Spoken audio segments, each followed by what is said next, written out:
Boa noite, graça e paz. Vocês estão animados, né? Animadíssimos. Vamos ficar em pé, queridos, em nome de Jesus. Seja bem-vindo ao Congresso Viva Jovem 2023. Estão com o coração cheio de expectativa, sim ou não? Glória a Deus, glória a Deus. Expectativa por quem Deus é, por tudo que Ele tem feito em nossas vidas. Coloque aí para mim na tela, por favor, Colossenses, capítulo 1, versículo 15. Colossenses, capítulo 1, versículo 15. Nosso tema esse ano é a essência. A essência. Cristo é a nossa essência. Esse texto diz o seguinte: Ele é a imagem do Deus invisível, o primogênito de toda a criação, pois nele foram criadas todas as coisas nos céus e na terra, as visíveis e as invisíveis, sejam tronos, sejam soberanias, poderes ou autoridades. Todas as coisas foram criadas por Ele e para Ele. Amém, igreja? Ele é antes de todas as coisas e nele tudo subsiste. Ele é a cabeça do corpo que é a igreja. É o princípio e o primogênito dentre os mortos, para que em tudo tenha a supremacia. Pois foi do agrado de Deus que nele habitasse toda a plenitude, e por meio dele, reconciliasse consigo mesmo todas as coisas, tanto as que estão na terra, quanto as que estão nos céus, estabelecendo a paz pelo seu sangue derramado na cruz. Antes, vocês estavam separados de Deus, e na mente de vocês eram inimigos por causa do mau procedimento de vocês. Mas agora Ele os reconciliou pelo corpo físico de Cristo, mediante a morte, para apresentá-los diante dele santos, inculpáveis e livres de qualquer acusação. Aleluia! Essa é a obra do nosso Cristo, pela minha e pela sua vida, queridos. E é por Ele que nós estamos aqui hoje. E é por Ele que nós estaremos aqui amanhã e depois de amanhã. É por Ele que nós estamos aqui reunidos nesses dias. Ele é a essência de todas as coisas. E é por Ele que nós estamos aqui nesses dias. Isso nós não podemos tirar da nossa mente. Por isso, nesses dias, que você possa, de fato, se derramar aos pés do Senhor. Que você possa, de fato, estar com seu coração aberto para receber tudo aquilo que Ele tem para falar com você através da vida do nosso irmão Marco Teles, através das canções, através da palavra, através dessa comunhão maravilhosa que nós temos através do corpo de Cristo.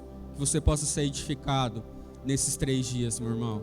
Você possa ser fortalecido também nesses 3 dias. Que você possa ser renovado também nesses 3 dias. Esse é o desejo desse Congresso Viva Jovem aqui da Primeira Igreja Batista em Pontes Lacerda. Esse é o nosso desejo para você e nós vamos estar juntos aqui em adoração, amém? Você pode fechar os seus olhos, você pode nesse momento agradecer e engrandecer ao Senhor, mas eu queria que você de fato orasse, de fato abrisse a sua boca e agradecesse e engrandecesse ao Senhor nessa noite, em nome de Jesus. Feche seus olhos e adore ao Senhor. Vamos, igreja, vamos, jovem. Os jovens são fortes, não são? Então erga sua voz, agradeça ao Senhor, engrandeça ao Senhor nessa noite, em nome de Jesus. Pai, nós te adoramos, Senhor. Senhor, nós te engrandecemos, Pai, porque não há outro lugar melhor para estar do que não na sua presença. Ó Deus, Senhor, é a nossa essência, é tudo que temos, é tudo que somos, ó Pai. E nós queremos, ó Deus, abrir esse congresso realmente olhando para aquilo que é essencial nas nossas vidas. E o Senhor é essencial em nós. Ó Pai, em nome de Jesus, nós queremos colocar e derramar a nossa vida ao Teu altar, diante da Sua presença, Pai. Ó Deus, nós nos rendemos na Sua presença. Deus, nós queremos consagrar todos esses próximos dias, esses próximos momentos que teremos juntos aqui. Queremos, ó Pai, agradecer a vida e a vinda do Marco Teles aqui. Obrigado, Senhor, pela vida dele. Ó Deus, venha, Senhor, falar tremendamente através da vida do Teu filho, do Teu servo. Abençoe a sua família que ali ficou. Guarde, Senhor, eles ali na sua casa. ó Deus, e ministre através desse instrumento que o Senhor trouxe aqui, que é a vida dele. E com certeza, Pai, eu sei que esse homem está rendido aos teus pés. E nós, ó Pai, queremos, juntamente com ele, adorar ao Senhor, engrandecer ao teu santo nome. Queremos, ó Deus, de fato, como diz esse congresso, avivar os nossos corações diante da sua presença. Nós te exaltamos, Senhor, nós te bendizemos e te agradecemos. Eu agradeço, ó Deus, a vida desse ministério da juventude, dessa igreja, na pessoa do Valdinei, da Elane, toda essa equipe. Obrigado, Senhor, porque eles têm se rendido, trabalhado esses dias todos. Por isso, Senhor, venha também ministrar poderosamente ao coração dessa liderança e de cada jovem, cada adolescente, cada criança, homem e mulher que aqui está. Nós agradecemos, ó Deus, e pedimos que o Senhor venha sobre nós, que o Senhor venha, Senhor, com a sua santa presença. E nós queremos, ó Pai, como igreja, adorar e bendizer o teu santo nome. Nós queremos, Senhor, te engrandecer, porque o Senhor é poderoso. O Senhor, ó Deus, é aquele que vive e reina para todos sempre. E nós te adoramos, ó Pai. Nós te glorificamos, porque o Senhor é poderoso. Amém e aleluia. Aplauda o Senhor aí, querido, em nome de Jesus, com toda a sua força. Em nome de Jesus.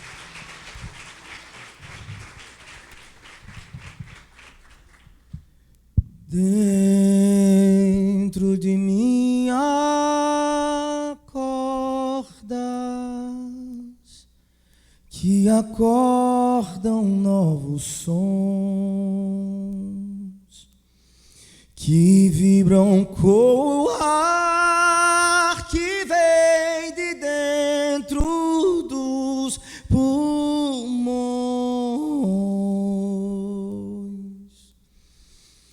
e saem pra cantar ao Deus eterno em gratidão, e saem pra cantar ao Deus eterno em gratidão. O mesmo que faz brotar a relva nas colinas é quem toma conta dessa vida peregrina. É quem toma conta dessa vida peregrina. É quem toma conta dessa vida peregrina.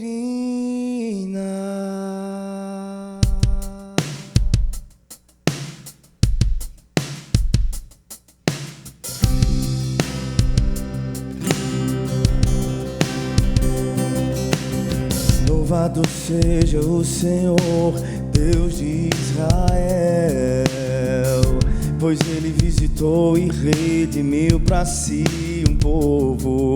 Ele promoveu poderosa salvação para nós.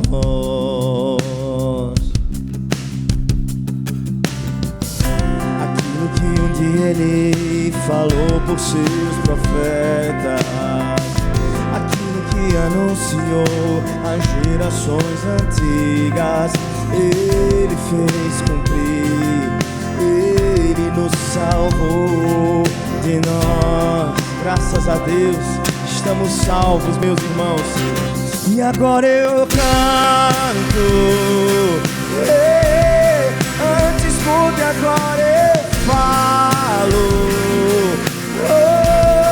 O meu coração não creu tudo que um dia Ele falou, foi fiel pra cumprir. Deus é fiel, graças a Deus. Louvado seja o Senhor, Deus de Israel, pois Ele visitou e redimiu para si um povo. Ele promoveu poderosa salvação para nós, para nós, para nós. verdade Ele falou por seus profetas, aquilo que anunciou às gerações antigas, Ele fez cumprir. E em Cristo nos salvou, em Cristo nos salvou. E nós cantemos, e agora eu canto. Vai!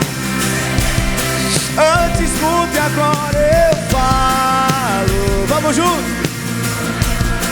O meu coração não creu. Tudo que um dia Ele falou foi fiel pra cumprir.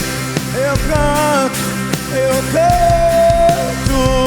e agora eu canto. Ei, antes mudo e agora blá, blá, blá, blá, blá. Ei, o meu coração não creu. Tudo que um dia Ele falou foi fiel pra cumprir. Yeah, yeah. Misericórdia revelou a nós, livrou nosso coração do medo, servi-lo com justiça e santidade todos os dias. Vamos juntos com as palmas, cantando a Ele. E agora eu canto. Antes mudo e agora eu falo. O meu coração não creu. Tudo que um dia Ele falou foi fiel. Deus é fiel. E agora eu canto. Antes mudo e agora eu falo. O meu coração não creu. Tudo que um dia Ele falou foi fiel. Tudo que um dia Ele falou foi fiel. Tudo que um dia Ele falou foi fiel. Deus é fiel. Vocês, vamos lá. Isso. Mais uma vez, louvando o seu atributo. Deus é fiel, fiel pra cumprir. Mais uma vez, dizemos que Ele é. Deus é fiel, desde o amanhecer. Deus é fiel, até o pôr do sol. Deus é fiel, fiel pra cumprir.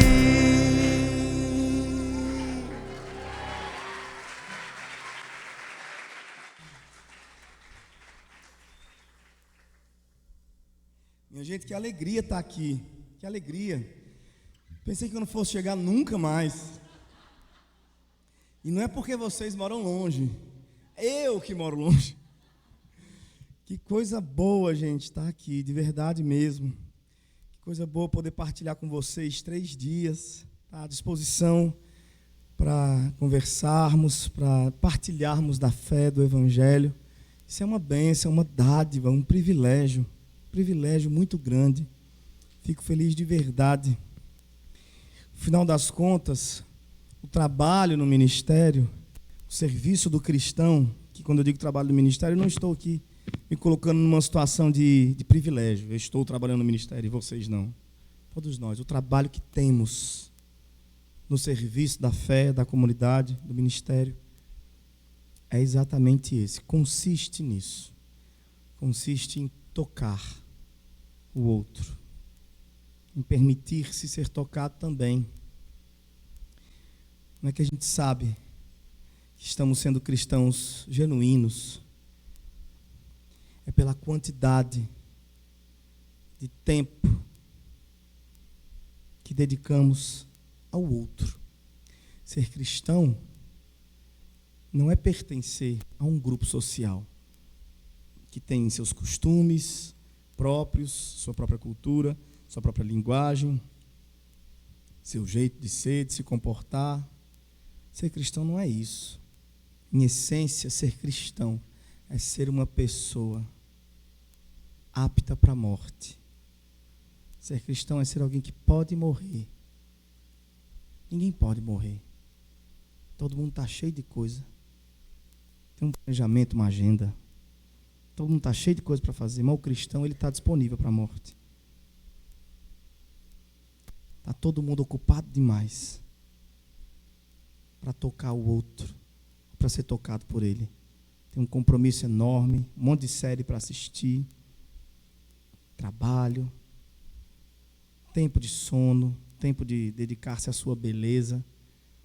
Todo mundo está comprometido demais. O cristão está à disposição para a morte. O cristão é alguém que não se incomoda em partilhar a jornada com o outro, ainda que se lhe comprometa a sua agenda, lhe promova certa morte. O cristão sabe morrer, porque ele conhece o poder da ressurreição.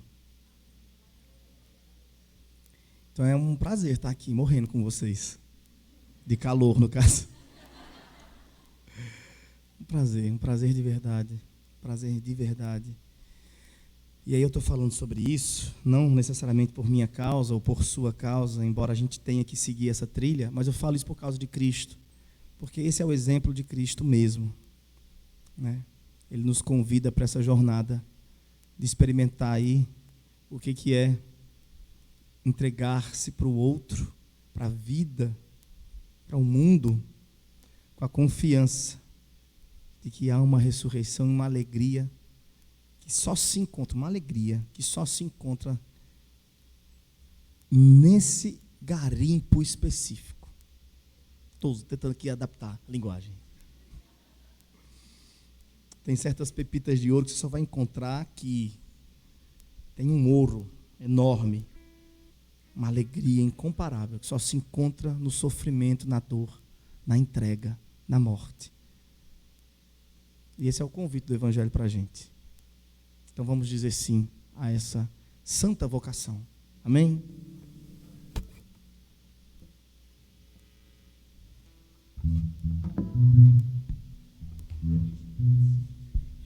Pensei que o trem ia cair. Tem uma dancinha do TikTok, mais ou menos assim, ó. Dá para fazer? Ninguém vai precisar chamar o SAMU não, né? Então vamos embora. Recebemos bom tesouro, tá guardado aqui. Nosso peito tem segredos, só se pode ver. Se olhar de perto e provar da alegria que é chorar. Se sofrer comigo, feito soldado em Cristo, se ancorar. Deixa eu ouvir a voz de vocês, canta aí. Sei em quem estou certo. Poder e essa vocação que Ele nos deu. Acreditar no Evangelho é eu e caminhar seguro até só se eu acreditar no Evangelho é eu e caminhar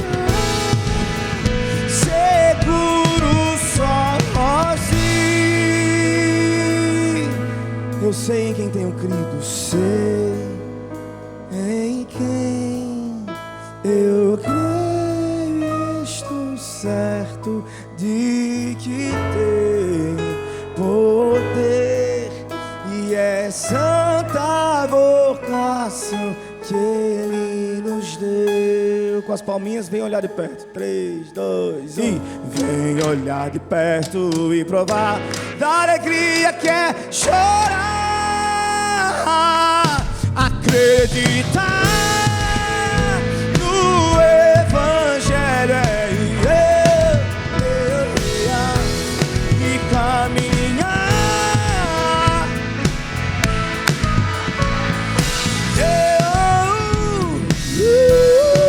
Acreditar no Evangelho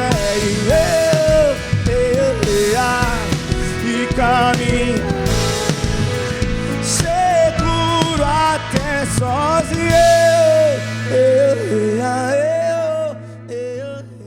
Amém.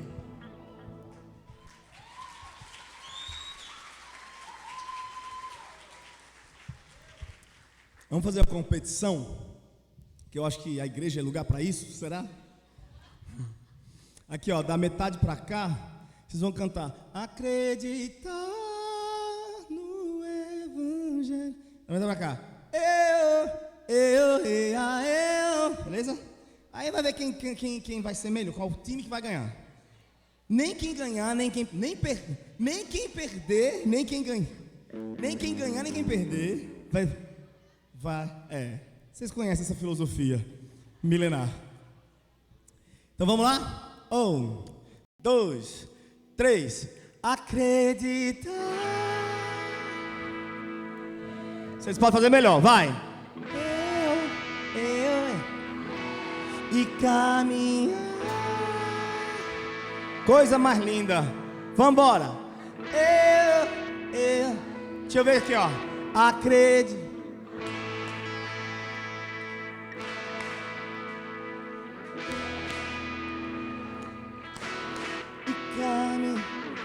Coisa linda. Todo mundo junto. 3. Acreditar no Evangelho e vai, só vai e caminhar seguro. Acreditar no Evangelho e caminhar seguro até sozinho.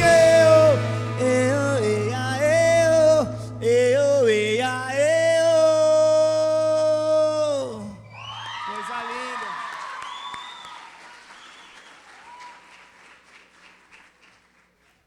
Amém. É isso aí. Tá muito bonito, muito bem ensaiado, gente. Tá doido. A canção que a gente vai cantar agora segue um pouco dessa trilha que eu falei na introdução de Até Sozinho, sobre a proposta do Evangelho, né?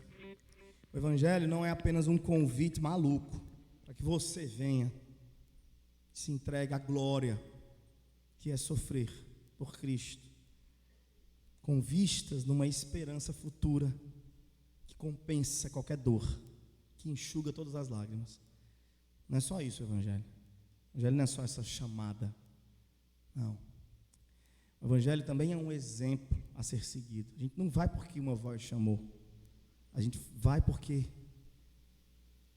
um corpo foi antes de nós.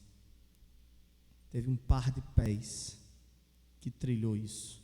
Não é só uma voz que chama, são pés que caminham nessa trilha. É um corpo que se faz de exemplo. Portanto, a música que a gente vai cantar agora é sobre o exemplo de Cristo. Ele, embora sendo Deus, não teve por usurpação, ou, atualizando aí a Bíblia, não teve como algo a que se apegar, fato de ser Deus. Não se apegou ao seu privilégio de divindade, mas a si mesmo se esvaziou, tomando a forma de servo. Então, veja, se Cristo, sendo Deus, meus irmãos, e por ser Deus, possuía todos os privilégios da divindade, se Ele não se apega a esses privilégios e desce uma escada, que nós conhecemos como a escada de sua humilhação, Deus torna-se homem. Enquanto homem, torna-se que tipo de homem? Homem servo. Enquanto homem servo, que tipo de servo? Servo obediente. Enquanto servo obediente, que tipo de obediência? Obediente até a morte. Enquanto morte, que tipo de morte? Morte de cruz. Sim. Porque homem, ele poderia ser uma quantidade enorme de homens diferentes. Ele poderia ser um juiz, ele poderia ser um sumo sacerdote, ele poderia ser César. Mas enquanto homem, ele escolhe ser o tipo de homem servo. E enquanto servo obediente, sim. Porque existem servos e servos. Ele poderia ser um servo desobediente, um servo atrevido, fujão. Não. Servo obediente. Enquanto servo obediente, ele desce mais um degrau, porque ele poderia ser um servo que obedecesse, mas só até não lhe comprometesse em sua integridade física, moral, bom nome de sua família. A nada disso ele se apega. O bom nome de sua família está inclusive no chão, ali, ao pé da cruz. Lágrimas, cabelo desgrenhado, ranho, desespero, pó, vergonha. Sua mãe, mas nem isso fez descer de sua posição de obediência. Estava tudo na mesa. Servo obediente. E que tipo de obediência? Até a morte. E que tipo de morte? Porque ele poderia morrer de 1 milhão de formas, mas ele toma para si a morte mais vergonhosa, mais vexatória, mais humilhante, mais cruel, mais dolorosa de seu tempo. Morte de cruz. Jovens lindos. Um outro que destoa, mas a maioria. Jovens queridos, não tem canção mais necessária hoje do que essa. Isso é uma canção, sabia? Esse texto, Filipenses 2, 5 a 11, é uma canção. Os exegetas compreendem essa porção como um fragmento de uma canção da igreja primitiva. Não existe canção mais necessária do que essa hoje. Eu ouso dizer que essa canção foi escrita para a gente. Sobreviveu por mais de 2.000 anos de história só para ser cantada entre nós. Porque Deus sabia em sua soberania, sua onisciência, que a nossa geração necessitaria por demais dessa canção. Porque a gente faz o caminho inverso. Nós, embora não sendo nada, bem longe de sermos deuses, usurpamos este lugar e desejamos ser reconhecidos. E ao ser reconhecido, queremos todos os privilégios deste reconhecimento. E tendo esses privilégios, queremos a atenção do mundo inteiro. E tendo recebido a atenção do mundo inteiro, nós não nos satisfazemos e sentamos no trono que é de Deus. E a partir de lá, mandamos, ordenamos, decretamos e exigimos. Veja como a gente faz o inverso disso. Que Deus tenha misericórdia da gente. Que as nossas canções sejam menos sobre estar no topo, porque essa mensagem é satânica. É o desejo de Satanás. Desde o começo foi. E que a nossa canção fale mais sobre estar no chão, de bacia na mão, de toalha pendurada no braço e disposição para lavar os pés uns dos outros, como Cristo, nosso Senhor. Amém?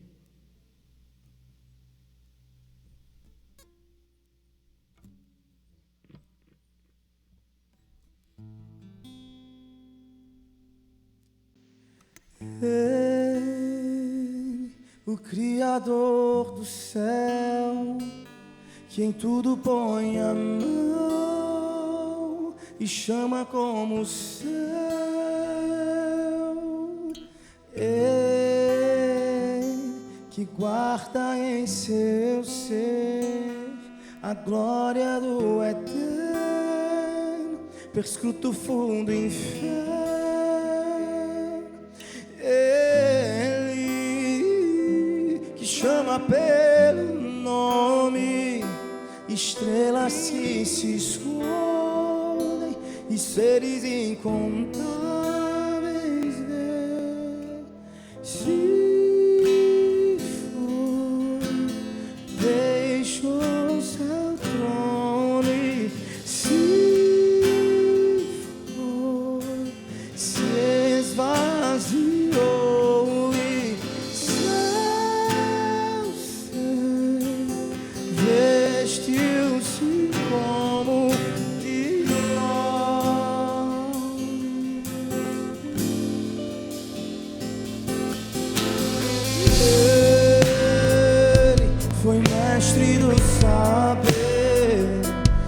agora um simples ser repousa em sua mão.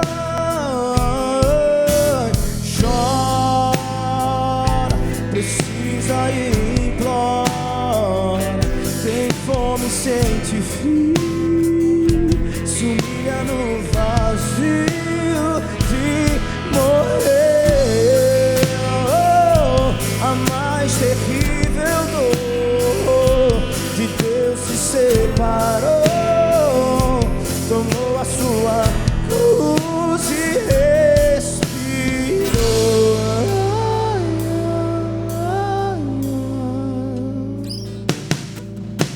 Se foi, deixou seu nome. Se foi, se esvaziou e seu ser vestiu-se como nós, carne e osso, pele e sangue como nós. Se foi, deixou seu nome. Se foi, se esvaziou e seu ser vestiu-se como de nós, carne e osso, pele e sangue como nós.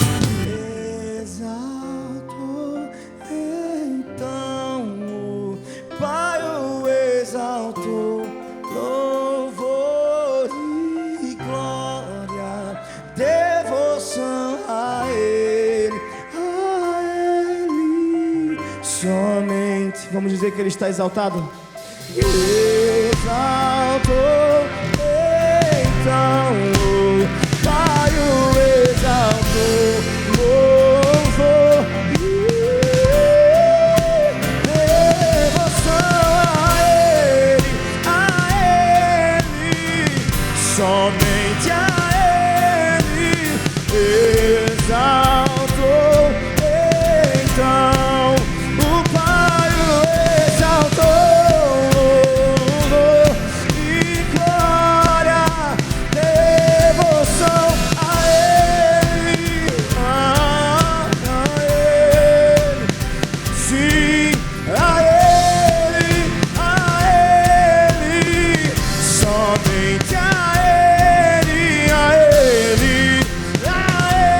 Ele, somente a Ele. Se foi, deixou seu corpo, e se foi, nos deixou seguro em seus pés, vestiu-nos como Ele é, somos o que Ele é.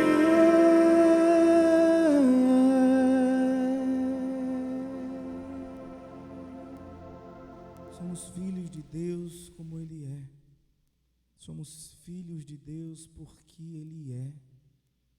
E que maravilha é poder dizer isso. Somos filhos de Deus. Logo nós, que não muito tempo atrás éramos filhos da mentira, filhos de Satanás, por um milagre, a gente foi feito filhos de Deus. Aquela distância intransponível entre nós e o nosso Deus foi aproximada por causa de Cristo. Isso é um milagre, meus irmãos. A gente pensa que quando a gente estava no mundo, nosso inimigo era Satanás. Não, esse era nosso Pai. Nosso inimigo era Deus. E Cristo fez as pazes entre nós e o nosso inimigo. Isso é um milagre.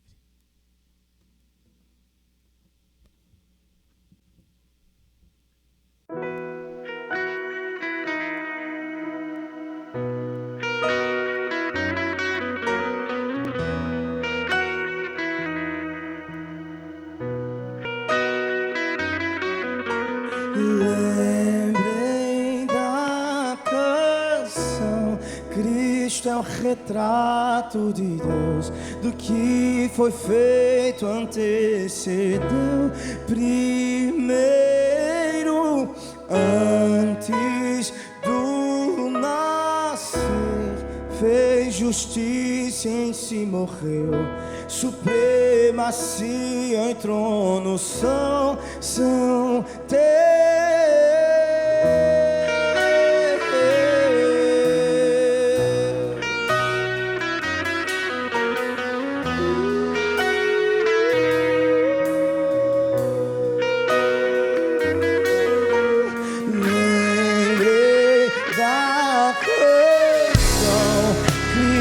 Retrato de Deus, do que foi feito antecedeu primeiro, antes do nascer, fez justiça em si morreu, supremacia e trono são teus.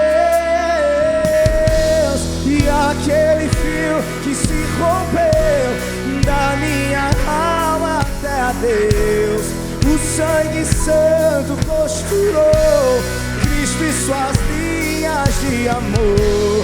E agora um homem feito eu pode no homem ver a Deus, ter paz, viver, andar e ser, me fez amigo em seu verter.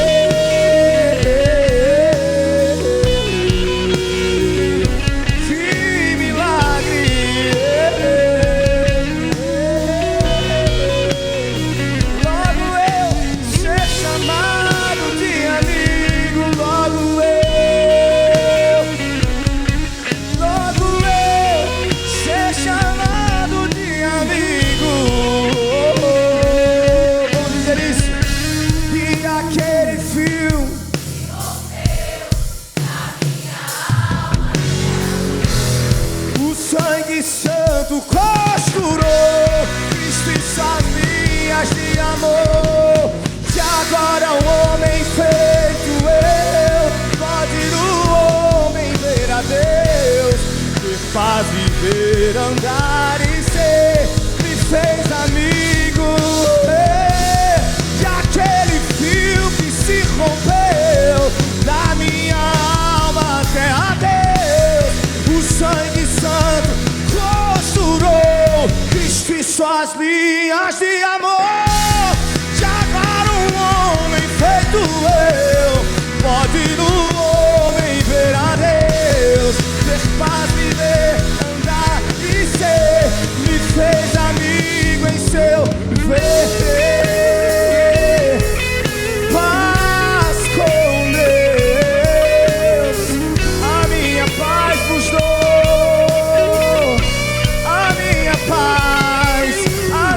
Paz vos dou. Eita Cristo,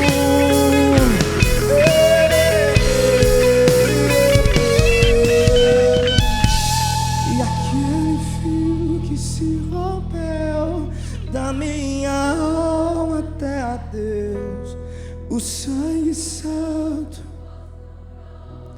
Cristo e suas linhas de amor. E agora um homem feito eu pode no homem ver a Deus, ter paz, viver, andar e ser, me fez amigo em seu verter. Obrigado, Senhor Jesus. Muito obrigado, Senhor Jesus. Louvado seja Deus.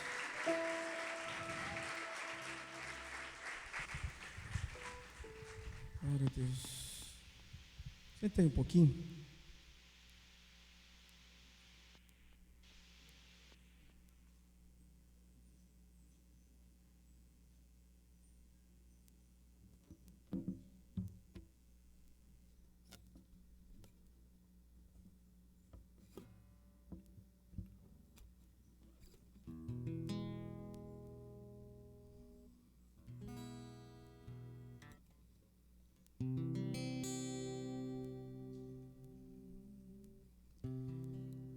cantar uma música antiga que eu cantava quando era criança. Eu não sei nem se vou acertar os acordes dela.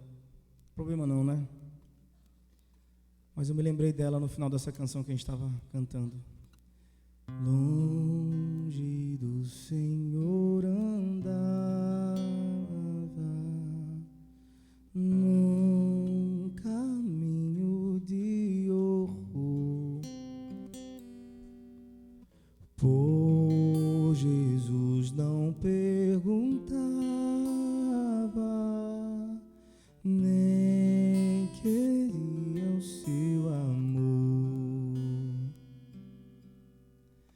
Oh, porque Jesus me ama, eu não posso te explicar, mas a ti também te chama, pois deseja te salvar. Veja que segunda estrofe. No juízo não pensava, nem na minha perdição, nem minha alma desejava a eterna salvação. Oh, porque Jesus me ama, eu não posso explicar, mas a ti também te chama, pois deseja te salvar. Vamos cantar esse refrão de novo. Oh, porque Jesus me ama. Oh, porque Jesus me ama. Não sei, eu não posso te explicar, mas a ti também te chama, pois deseja te salvar.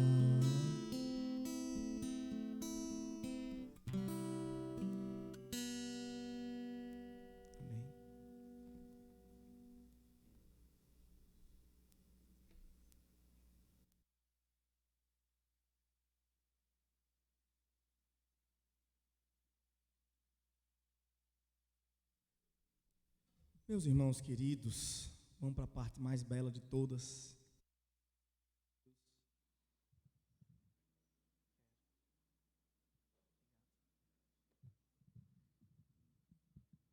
Abra sua Bíblia aí em Mateus capítulo 5.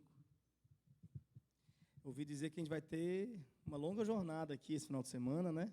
Começando hoje, então vou poder estar partilhando com vocês a palavra hoje, também amanhã de noite. E no domingo de manhã, e sem contar uma aulinha que a gente vai ter aí no sábado à tarde, mesa redonda para perguntas, né? Quem quiser levantar a mãozinha aí, perguntar sobre Tupã ou Zabelê, não sei, vai ficar muito à vontade. Então, já que a gente tem essa jornada que começa hoje, né, de algumas mensagens, sexta, noite, sábado, noite, domingo de manhã, 3 mensagens, eu quero fazer uma série com vocês, tá bom? Então, a gente vai começar a olhar para Mateus capítulo 5, e aí a gente passa um tempinho nesses versos e dá uma pausa. Amanhã à noite a gente continua no mesmo capítulo, e depois no domingo de manhã a gente encerra, tá bom? Então vocês estão convidados a não interromperem a série. Vamos até o final nesse sermão, tá joia? Mateus capítulo 5.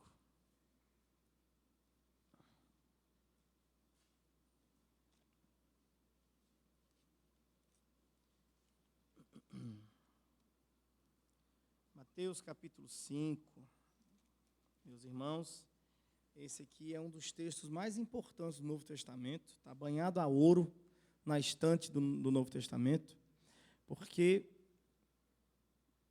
refere-se aqui, né, ao principal sermão de Cristo, Não porque os demais sermões que temos aqui acesso não sejam tão importantes, não tem esse grau. O peso desse aqui é por conta da quantidade de registro que nós temos deste sermão específico, né? A impressão que nós temos é que aqui em Mateus 5, 6 e 7, nós temos um sermão, um esboço praticamente completo, com introdução, com elucidação, desenvolvimento, conclusão, aplicação. Nós temos tudo aqui de maneira muito completa. Enquanto que nos demais momentos em que Jesus oferece algum sermão, alguma mensagem, nós temos fragmentos delas. Aqui em Mateus 5, 6 e 7, nós temos a grande mensagem de Cristo. Isso é maravilhoso. Esse texto aqui deveria ser o texto principal dos cristãos. Nós amamos a Cristo. Não é verdade, meus irmãos? Não amamos a Cristo. A gente não está aqui nessa noite porque a gente ama a Cristo. Nós não somos seguidores de Cristo. Então, se isso é verdade, meus irmãos, esse texto, que começa no capítulo 5, mas vai até o 6 ou 7, deveria ser um texto impresso e colado na porta do nosso quarto. Você tem que colar Mateus 5, 6 e 7 na porta do seu quarto. As frases de Mateus 5, 6 e 7 têm que ser frases que a gente decore. São as frases mesmas de Cristo Jesus. É o pensamento dele. De maneira volumosa, concatenada, explicitada. Então, qualquer um que ame um amigo, passa tempo com ele e pega dele algumas expressões. A gente tem que ser cristão no nível de usar certas expressões que aparecem aqui, de tanto olhar para Mateus 5, 6 e 7. A gente tem que usar essas frases, de Mateus 5, 6 e 7, com frequência na nossa jornada, porque a gente ama a Cristo, e porque nos interessa imitá-lo, nos interessa ser igual a Ele. Essa é a importância de Mateus 5, 6 e 7. Nós vamos olhar aqui para esse texto, não para ele todo. A ideia é que daqui para domingo a gente se concentre na sessão conhecida como Bem-aventuranças. É a primeira sessão do sermão. Vamos lá para o texto? Veja como é que ele começa. Mateus 5, verso 1, diz assim o texto. Vendo Jesus as multidões, subiu ao monte, e como se assentasse, aproximaram-se dele seus discípulos, e ele passou a ensiná-los, dizendo: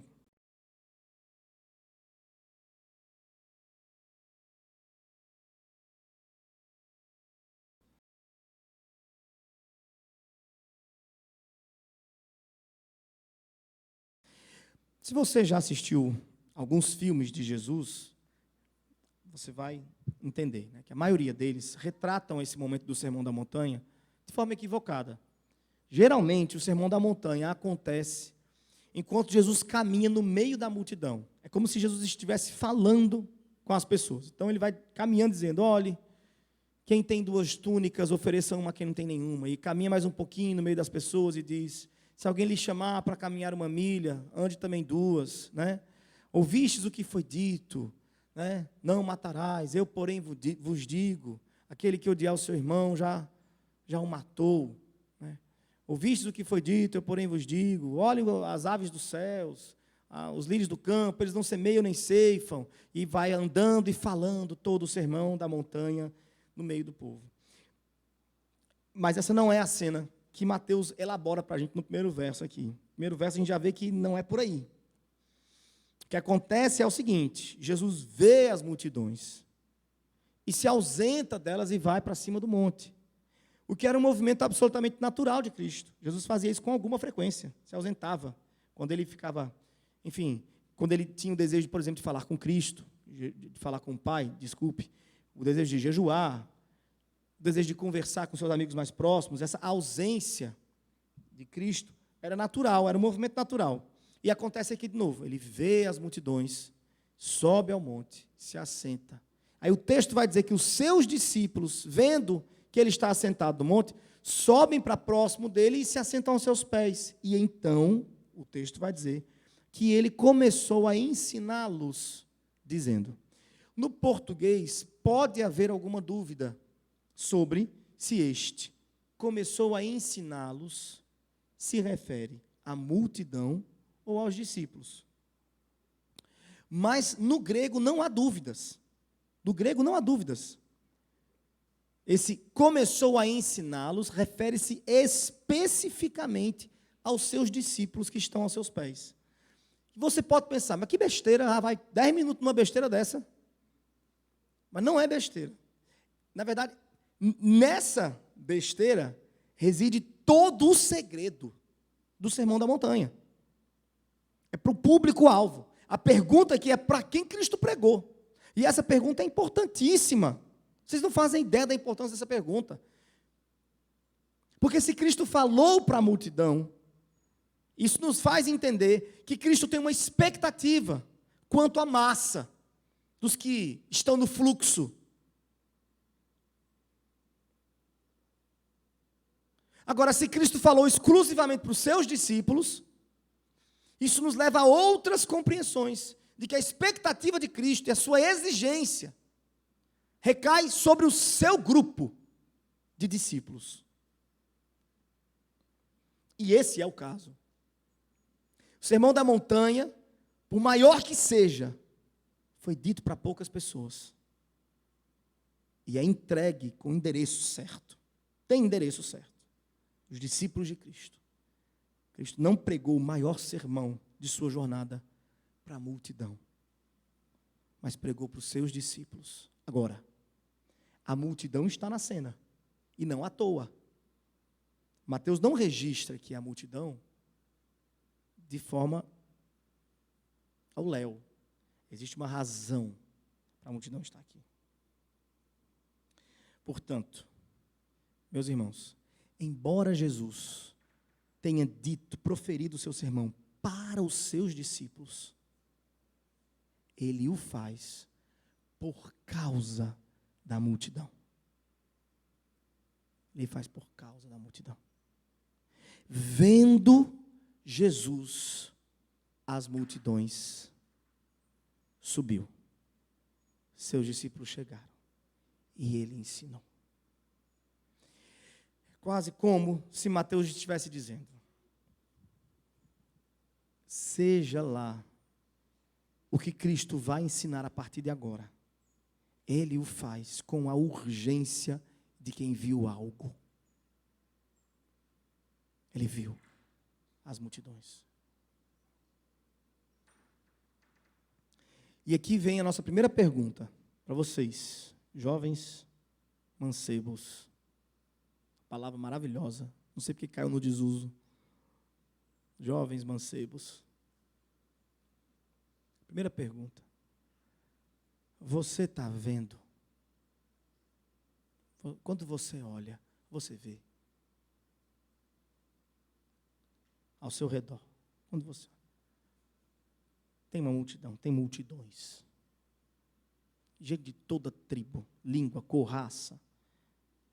Toda perspectiva, bagagem, ideologia distinta estão ao nosso redor. Estão por aí. Quando você olha, você vê.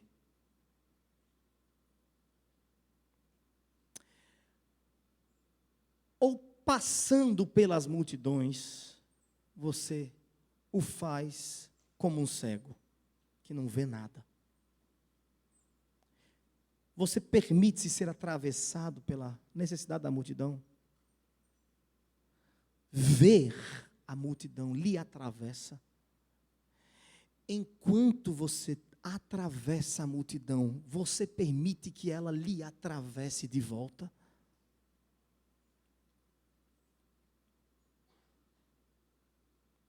Ou quando você olha, você não vê nada? Sua vida é um conto de fadas. Sua vida é uma bolha. O que você vê é só um reflexo de si mesmo, no rosto do outro. Quando você olha para o outro, você vê você. Quando você olha para a multidão, você vê uma multidão de você.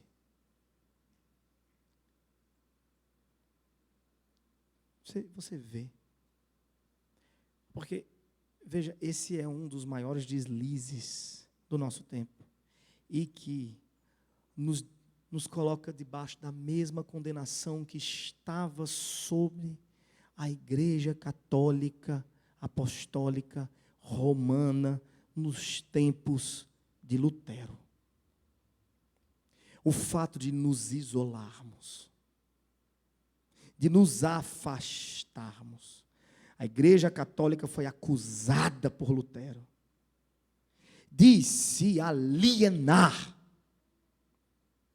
da vida real e de elaborar para si uma matrix, uma caixa, uma bolha própria, uma vida ausente, desconectada das necessidades e das crises do mundo. Uma vidinha ensimesmada, acima dos monastérios, nas torres de marfim. E Lutero sai de lá e desce para dentro das tavernas. A Igreja Católica Apostólica Romana dos tempos de Lutero foi acusada de ser irrelevante, de ser cega, de não ver.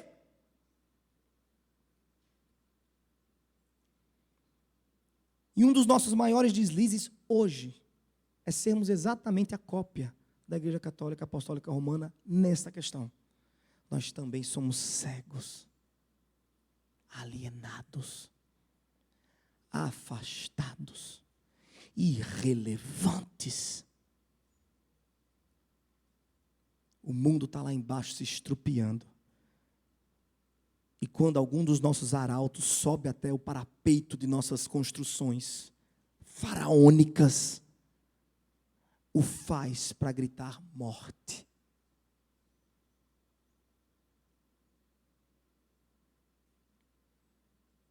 E retornar para a nossa vida perfeita e o nosso gueto. Esses somos nós. Essa é a Igreja Católica Romana. Mas esse não é Lutero.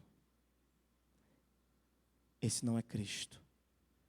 Cristo vê as multidões. E isso o comove tão profundamente que o leva a eclodir o maior sermão já pregado ao mundo.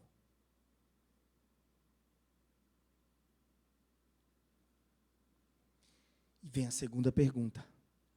Tá, então você vê. Sua resposta é sim. Vamos considerar que a sua resposta é Marco. Eu vejo, eu estou vendo. Vem a segunda pergunta.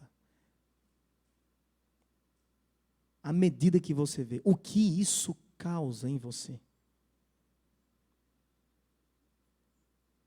Quando você vê as multidões, qual o resultado disso? Qual o refluxo disso? Desse contato com as multidões? Meus irmãos. A repulsa, a indiferença,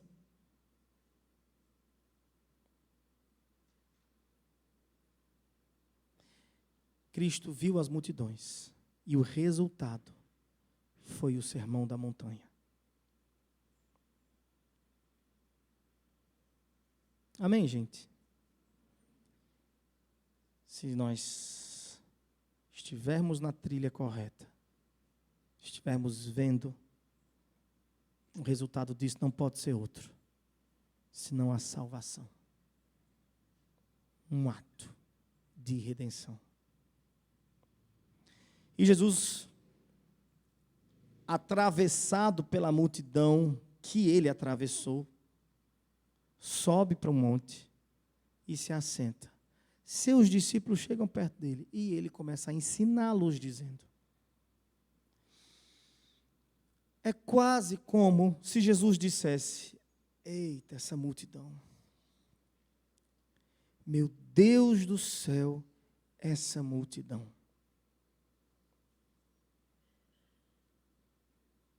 O que eles precisam? Eu sei qual é o problema, mas o que eles precisam? Porque veja, aquela multidão que Jesus vê era uma multidão sofrida demais, muito sofrida. Aquele povo sofria debaixo de duas mãos pesadas. Duas mãos pesadas oprimiam exploravam e condenavam aquele povo. A primeira mão que os oprimia era a mão de Roma, era o Império Romano. O Império Romano os havia dominado, mas não era um domínio semelhante aos reinos primitivos que outrora haviam também dominado o povo de Israel, como os assírios, os persas, os babilônicos, os egípcios. Esses domínios eram domínios primitivos. Como é que se dominava primitivamente? O povo chegava, esses impérios chegavam nas nações, incluindo o povo de Israel, e os desumanizava, os despersonalizava, os descaracterizava. Portanto, quando a nação era dominada, perdia-se a língua, tinha que se falar outra língua. Era o caso quando eles voltaram do cativeiro babilônico, já não falavam mais nem o hebraico, era agora uma mistura chamada aramaico, uma confusão maior do mundo. Teve que Neemias ler o livro da lei para o povo que já vinha desse cativeiro, que já era a segunda, terceira geração depois dos que haviam sido levados ao cativeiro, e tinha que ter intérpretes no meio do povo, porque é uma confusão. O livro da lei estava escrito em hebraico, mas aquele povo sofrido, oprimido, já nem falava mais hebraico, falava agora o tal do aramaico.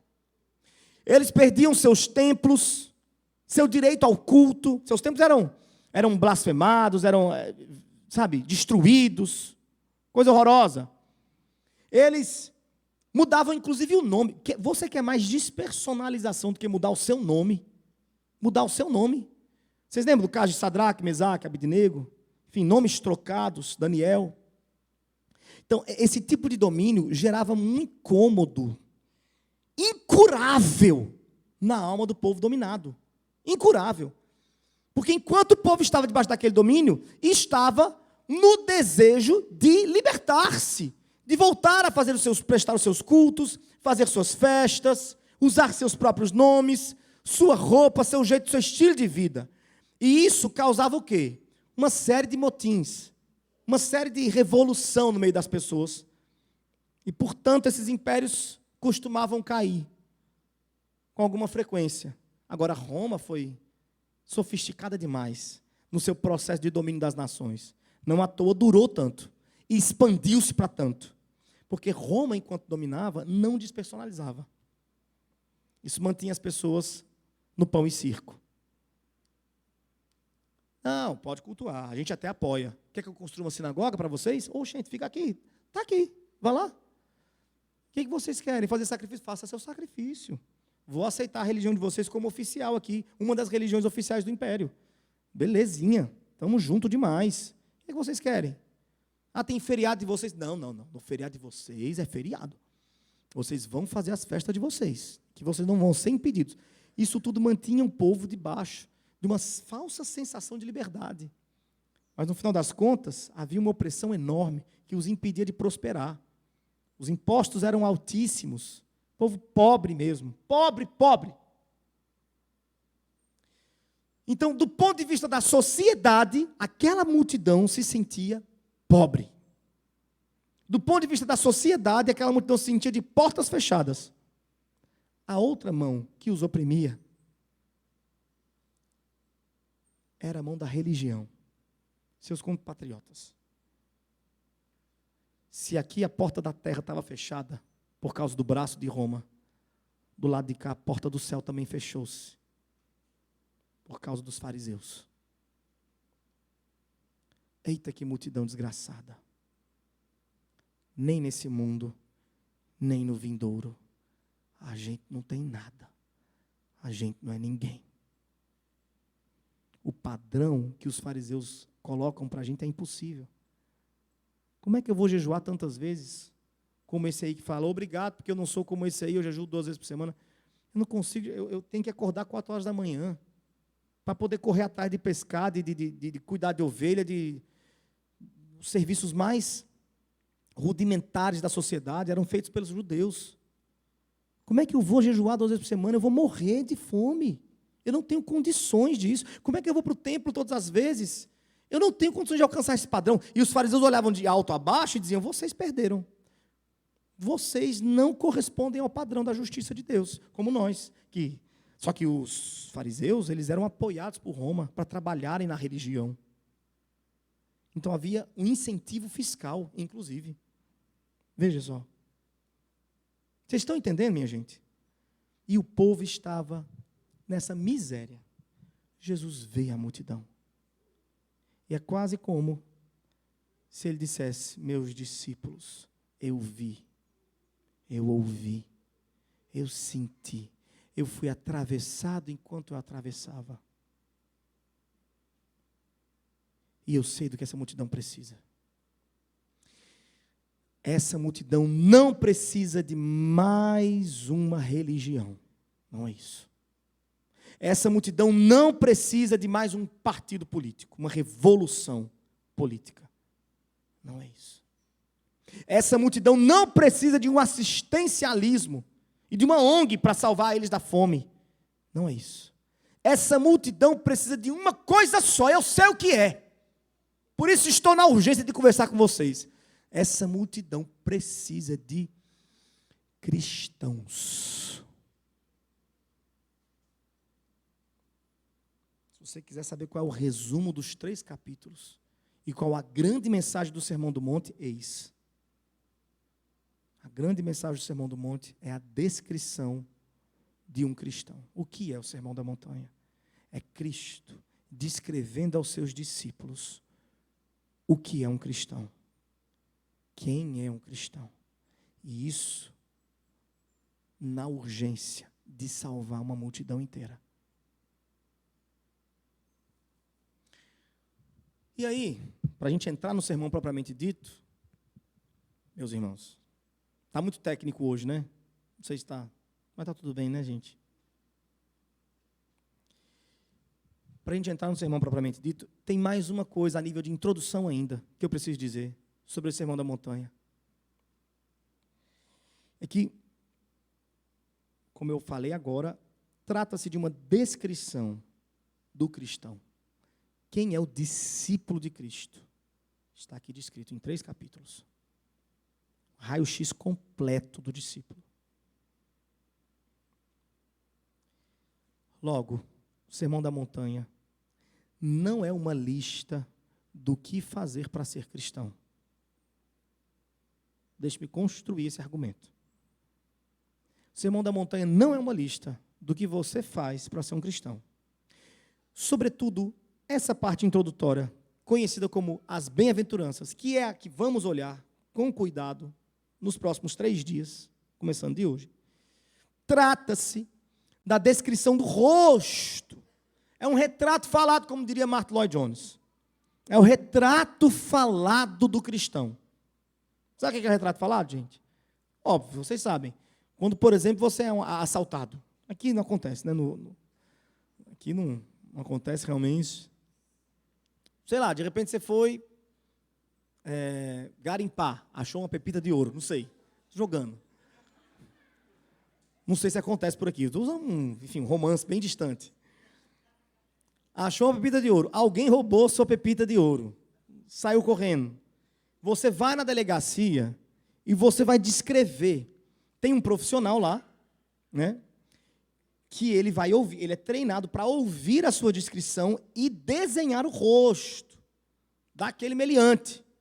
Ele vai fazer um retrato falado. E aí você, nesse processo de dizer, de descrever quem foi que lhe assaltou, você, via de regra, começa a fazer isso pelos traços mais marcantes. Você começa dizendo assim: tinha uma cicatriz, aqui, bem grande. Tinha uma tatuagem no pescoço. Tinha os olhos muito arregalados. Ou tinha algum problema físico, não sei. Você vai, o que há de mais marcante naquele rosto é o que você entrega primeiro. Via de regra é assim. Eis aqui, as bem-aventuranças é o retrato falado do rosto do discípulo, descrito por Cristo, como quem deseja encontrar no rosto daqueles para quem ele fala aquela imagem. Não é uma lista do que você deve fazer para ser um cristão, mas é uma descrição de quem você é, se és um cristão. Qual é a diferença disso? Exatamente. A diferença disso é o seguinte: uma lista Para você passar num concurso, ser um funcionário público, você precisa A, estudar numa boa escola. B, você precisa gastar tantas horas por dia para estudar para o concurso. C, você precisa comprar tais e tais e tais livros. Outra coisa, você precisa se inscrever. Você precisa depois fazer a prova. Você precisa de muitas coisas. Você segue aquela lista até alcançar seu sonho de ser um funcionário público. Ei! Agora, veja, uma mangueira não recebe uma lista sobre o que fazer para ser mangueira. O que a gente pode fazer quanto ao caso da mangueira é criar uma descrição sobre o que é uma mangueira, para distingui-la das demais árvores. Ora, uma mangueira é uma árvore de mais ou menos, uma média dessa altura. Ela tem um tronco mais ou menos assim. Suas folhas são verdes musgo. Sua fruta, o seu fruto é desse tamanho, formato, é do amarelo para o vermelho, é um degradê do amarelo para o vermelho.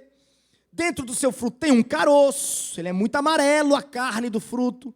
Tem um caroço, assim assado. No tal e tal mês ela costuma, enfim, sei lá, dar fruto, tal mês ela costuma não dar frutos, blá, blá, blá. Então você vai descrever o que é uma mangueira. Para que lendo, qualquer pessoa diga, então eu sei o que é uma mangueira. Agora eu sei. Aquela árvore ali eu passei para ela, é uma mangueira. Vocês entendem, gente? Portanto, qual que é a ideia aqui? Os próximos minutos e horas, quem vai passar junto, diante desse texto das bem-aventuranças, você vai se colocar à prova. Ou nós estaremos falando de você, ou não estaremos falando de você. Cada bem-aventurança dessa aqui, ou vai descrever um traço marcante do seu rosto, ou não vai descrever quem você é. E aí, tendo em vista que isso aqui não é uma lista do que fazer, se tragicamente concluirmos que esse aqui não é o seu rosto, que você não é esse discípulo descrito por Cristo, não há nada que você possa fazer. Nada. Nada. O que foi que você fez para nascer? É exatamente no mesmo lugar que você está de novo.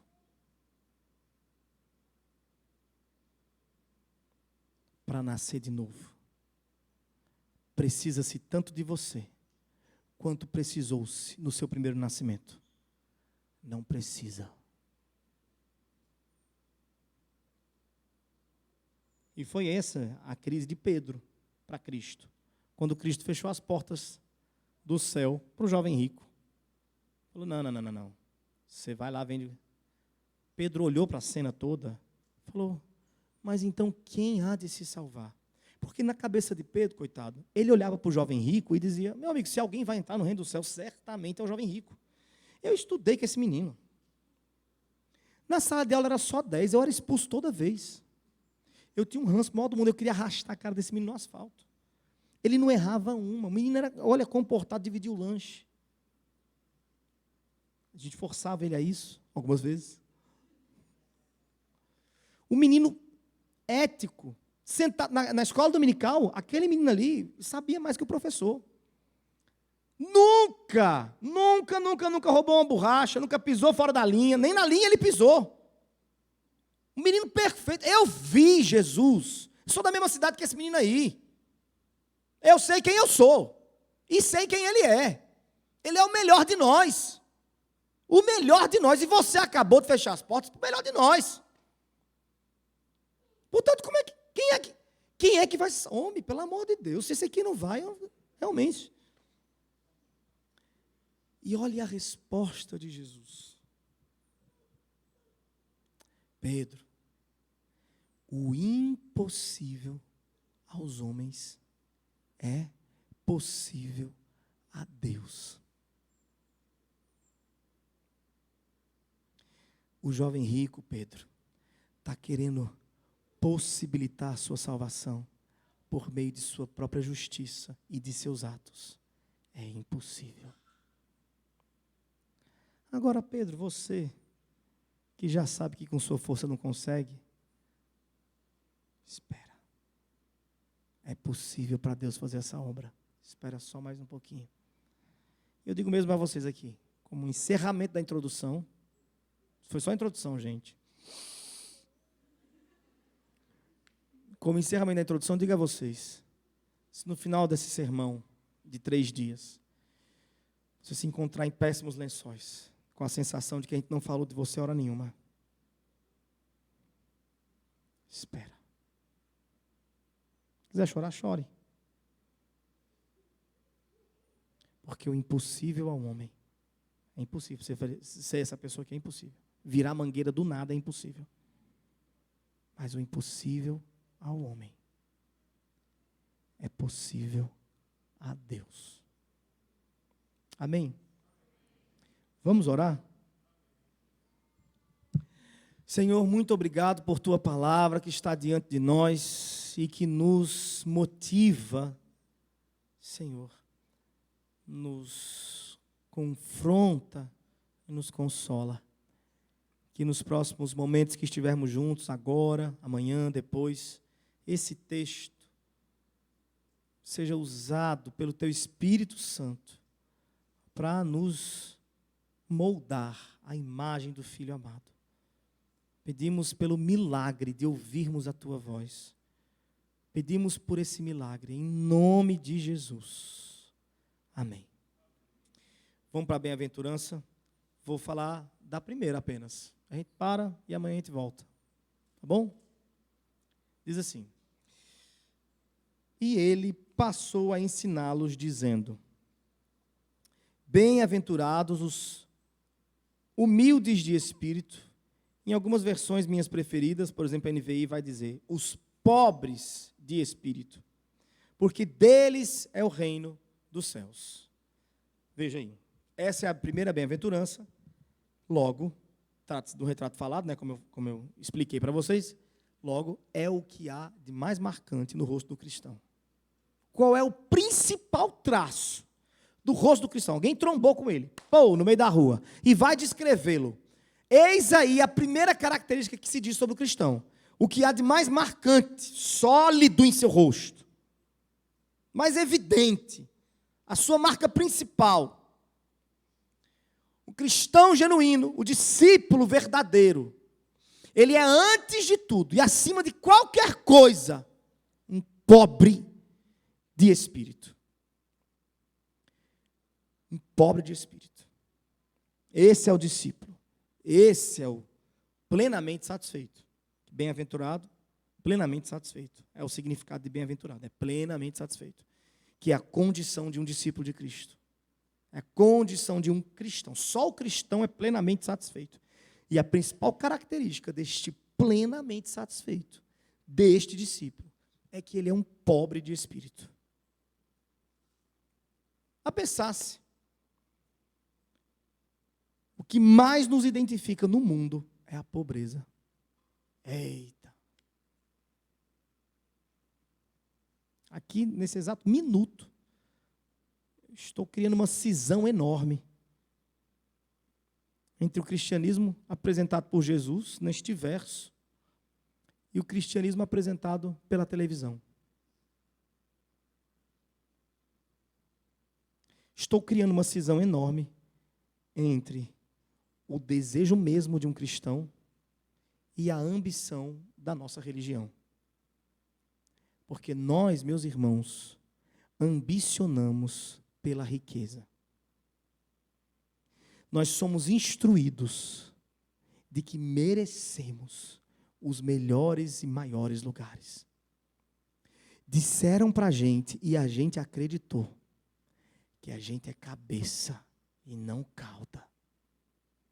Disseram para a gente, e a gente acreditou, que o cristão tem que necessariamente subir, ascender, dominar, governar.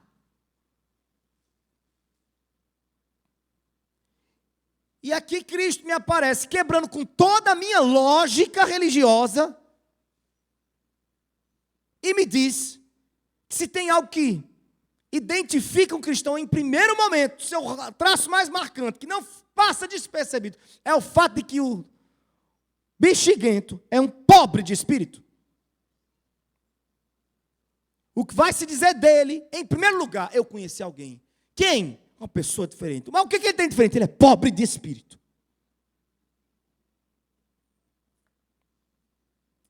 Quem é esse pobre de espírito, meus irmãos? Pobre de espírito é aquele que olhou para dentro de si e viu que perdeu diante do padrão de Deus. Só um discípulo tem esse encontro. Olhem, vou dizer a vocês. Uma pessoa que não viu a face do Evangelho, uma pessoa que não viu a Cristo, ainda acha que é alguém interessante. No fundo, ela sabe que não, mas ela ainda consegue sustentar a projeção de alguém que é bom. Pessoa que não entendeu nada do Evangelho, que não se encontrou com Cristo, portanto está longe de ser um cristão, é uma pessoa que facilmente diria a você: você sabe com quem está falando? Sabe quem eu sou? É uma pessoa que facilmente diria para você: olha, eu não sou tão ruim assim. Tá, eu não vou na igreja, nem... Beleza, mas assim, poxa, eu nunca fiz mal a ninguém, eu casei virgem. Poxa vida, eu sempre ajudo, dou esmolas. Pessoa muito boa. Uma pessoa que não entendeu nada do Evangelho ainda, se perguntada na porta do céu, pelo próprio Cristo, por que é que eu devo lhe deixar entrar no meu céu? Ela tem uma resposta pronta. A resposta dela é: porque eu fui uma boa pessoa. Vai dizer a listinha: em teu nome, isso. Ela tem uma lista. Agora, o verdadeiro cristão está em outro lugar. O verdadeiro cristão, sabe qual é o problema do cristão? O problema do cristão é que, por essência, como ele é cristão, então ele passou necessariamente por essa questão, ele viu Cristo. O problema do cristão é que ele viu Cristo. E feito Simeão na porta do templo, pegou aquele bebê e olhou para aquele bebê, o cristão está junto com Simeão, cantando aquela canção desse tamanhozinho: despede em paz o teu servo, que os meus olhos já viram a tua redenção. O cristão viu Cristo e entendeu que não tem mais nada que vale a pena. Eu posso ir. Mas você ainda não viu as cataratas? Nada se compara ao que eu vi agora. Mas você ainda não conheceu a Amazônia? Nada se compara ao que eu vi agora. Você nunca foi na praia, você nasceu em Cuiabá. Nada se compara ao que eu vi aqui. Não tem mais nada.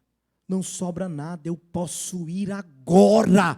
Eu vi algo que tem mais força do que todas as cataratas do mundo, Niágara, Iguaçu, o que for. Eu vi algo que é mais belo do que todas as praias paradisíacas do universo, porque no final das contas as praias paradisíacas nada mais são do que sombra de sua própria beleza. A força das águas nada mais é do que refluxo de sua força. Não tem mais nada que eu queira ver aqui, não. Eu posso ir. Estou diante da maior beleza, maior grandeza, o padrão máximo da justiça. Estou diante da redenção, estou diante do justo, do santo, do Filho de Deus. E nesse momento, nós nos juntamos a Isaías e dizemos o que Isaías disse: ai de mim, ai de mim. Quem é o cristão? É esse que diz: ai de mim, ai de mim, eu sou pecador. Vocês sabem, né? Quando Deus, no tempo em que morreu o rei Uzias, eu vi o Senhor. Quem foi que viu o Senhor? Não foi a prostituta da cidade, não foi o bêbado da cidade, Não foi o ladrão, o assassino, não foi o pedófilo da cidade. Não foi o corrupto da cidade. Quem subiu lá para ver o Senhor foi o profeta. E ao vê-lo, disse: ai de mim! Porque nós não temos outra alternativa. Quando a gente vê Cristo, só tem uma canção: ai de mim! Qualquer estudante de teologia que cante grandioso sou, aprendeu muito sobre a técnica de dissecar um texto antigo, mas nunca viu a Deus. Qualquer cristão que tenha frequentado a vida inteira um culto, seminários, congressos, a vida inteira aqui dentro, e que cante a canção grandioso sou, justo sou, bondoso sou, padrão eu sou, aprendeu muito do ponto de vista antropológico sobre a vida na comunidade religiosa dos cristãos, mas nunca viu a Deus. Porque um discípulo de verdade, quando vê a Cristo, canta: ai de mim, que sou pecador. Se Isaías falou isso, meus irmãos, o que diria o bêbado da cidade? O que diria a prostituta da cidade? O que diríamos nós? Quem é o pobre de espírito? É um pobre coitado que viu a Cristo. Tadinho, ele estava super de boa no caminho dele, cheio de tantas certezas, montado em seu cavalo. Arrogante, caminhando com uma mala cheia de certezas. Mas coitado, Cristo passou na frente e ele viu chão, socorro. As minhas certezas todas viraram pó. Ai de mim.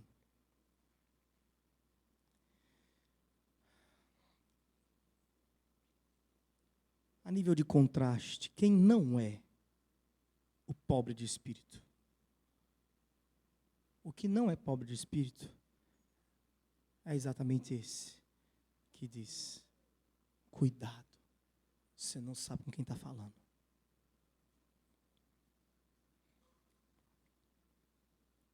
É o religioso. Ele é cheio de convicções.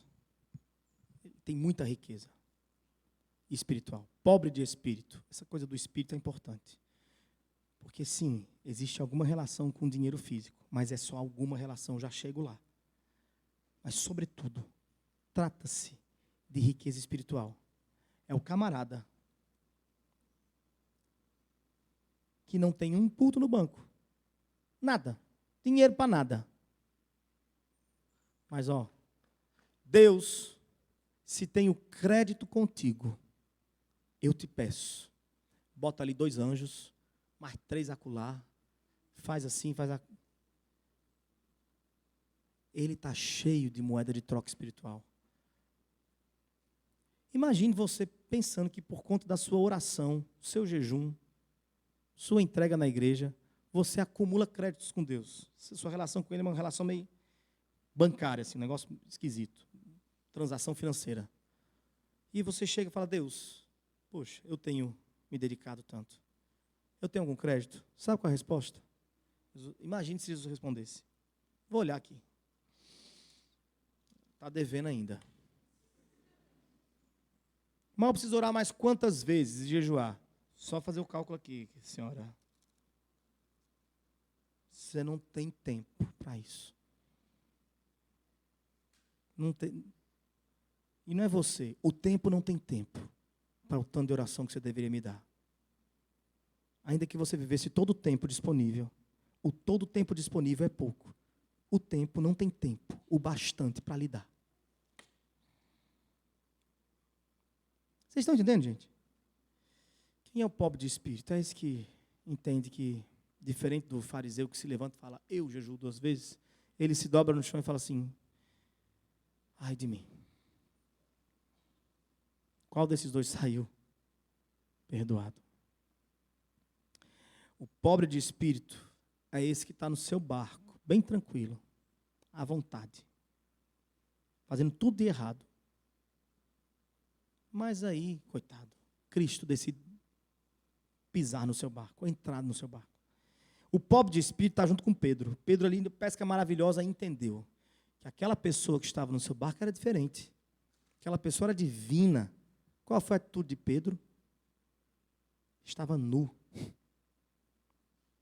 Se joga no chão e fala, retira-te de mim, porque eu sou pecador. O pobre de espírito está junto com Pedro, jogado no barco, dizendo assim, o Senhor entrou no barco errado. Se eu soubesse quem você é, eu lhe diria, vá para o outro barco. Esse barco aqui é de gente pecadora, veja como eu sou, quem eu sou, como estou. Agora que eu estou entendendo quem você é, pelo amor de Deus, saia daqui. Eu posso lhe prejudicar. Eu não sou digno, esse barco não comporta a sua santidade. Quem é o pobre de espírito? Aquele que viu o Evangelho, viu a Cristo e entendeu a sua necessidade. Eu espero que esse seja um traço no seu rosto. Eu espero que as pessoas que se encontram com você saiam por aí dizendo, é gente. É tão bom estar perto dele porque é gente. Consciente de suas limitações. Não tem problema em pedir perdão. Parece que ele viu alguma coisa e já não exige nada. Eu não sei o que foi que ele viu, nem o que ele carregou no colo, mas você sabe o que foi que você viu e o que você carregou no colo. Quando você vem para cá se reunir com a igreja, você vem atrás de juntar moeda espiritual, você vem atrás de barganha, você vem para cá de ombros baixos, rosto corado, fronte baixada, dizendo, ai de mim, eu venho porque tenho que vir, é o que há de mais belo, merece meu culto, mas eu não mereço a sua presença. Espero que essa seja uma descrição do seu rosto. E amanhã a gente continua falando mais sobre esse discípulo. Amém? Cantar uma canção?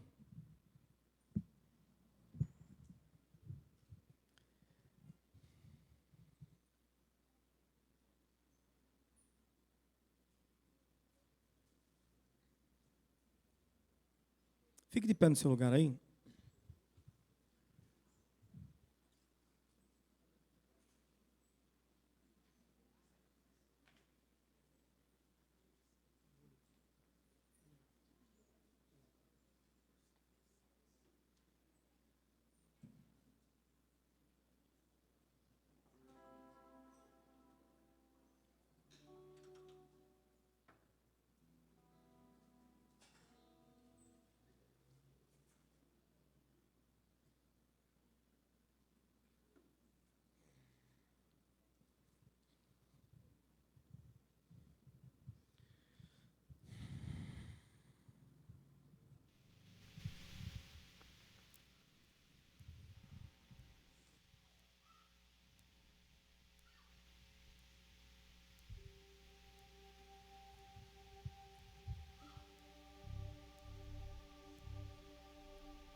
Coloque-se diante de Deus aí, com seus olhinhos fechados. Deixa o Espírito Santo continuar falando com você.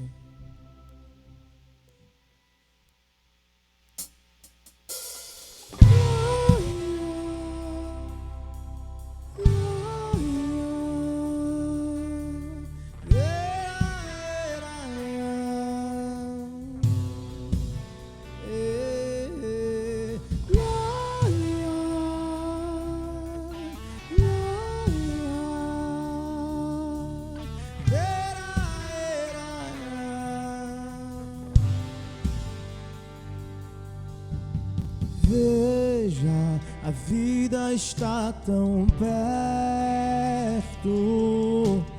Prove, a paz não está tão longe. Cadê as sombras que nos seguiam? Quebrou o cristal do nosso orgulho ao chão. Deixa o Evangelho quebrar suas convicções ao chão. Abra mão da sua justiça própria e veja do lado de fora. Veja, a vida está tão perto. A vida é Ele. Prove, a paz não está tão longe. Cadê as sombras que nos seguiam? Quebrou o cristal do nosso orgulho. Cantemos.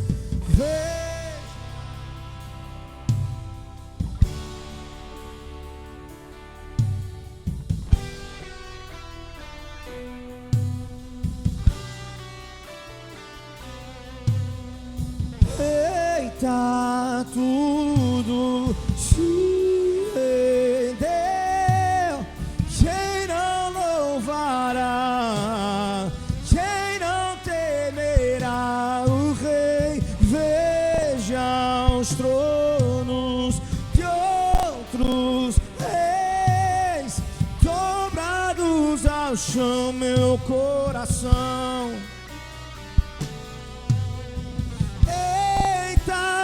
Tudo se rendeu. Quem não louvará? Quem não temerá?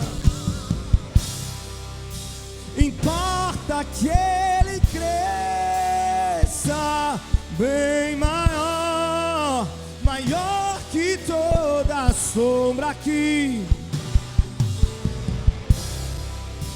Importa que ele seja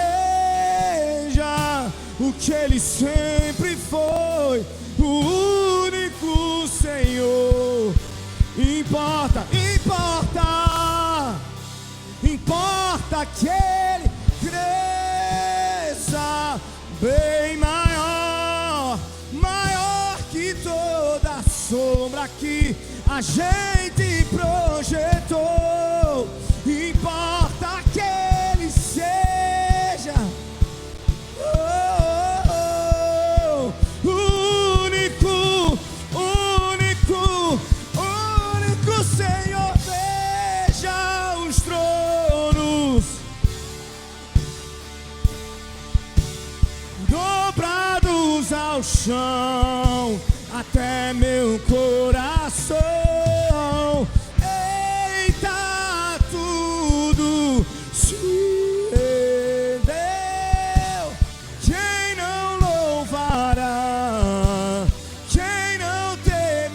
Mais uma vez, veja, veja,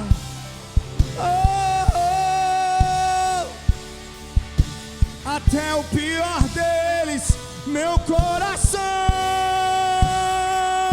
se deu. Veja, tudo se rendeu. Quem não louvará? Quem não temerá?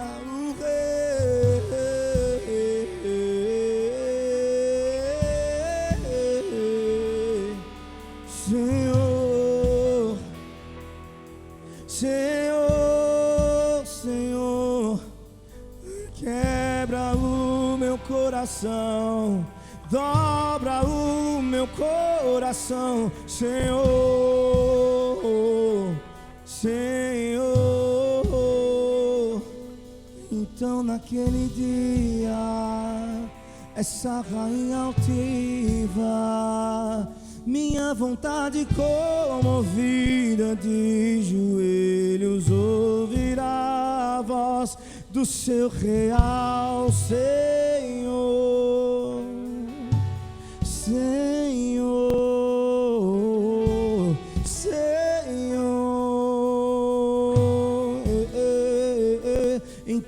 naquele dia, essa rainha altiva, minha vontade comovida, de joelhos ouvirá a voz de seu real Senhor, seu real Senhor.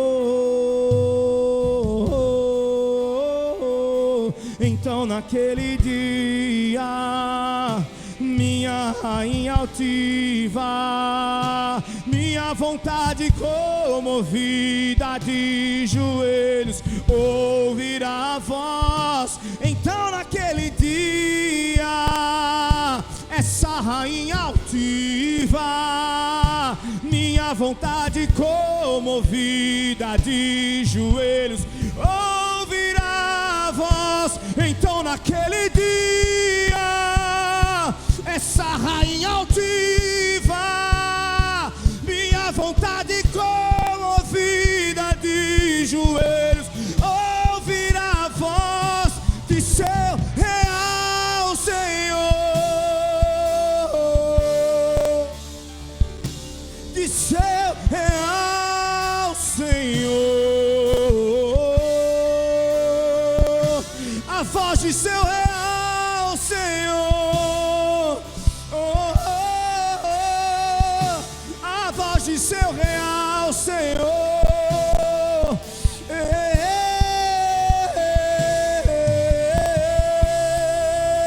Importa que ele cresça bem maior.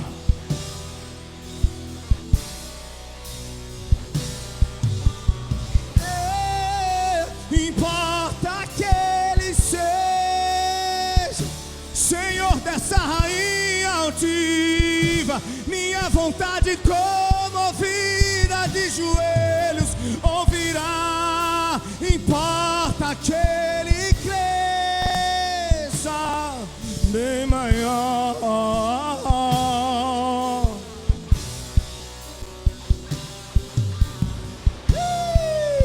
Importa que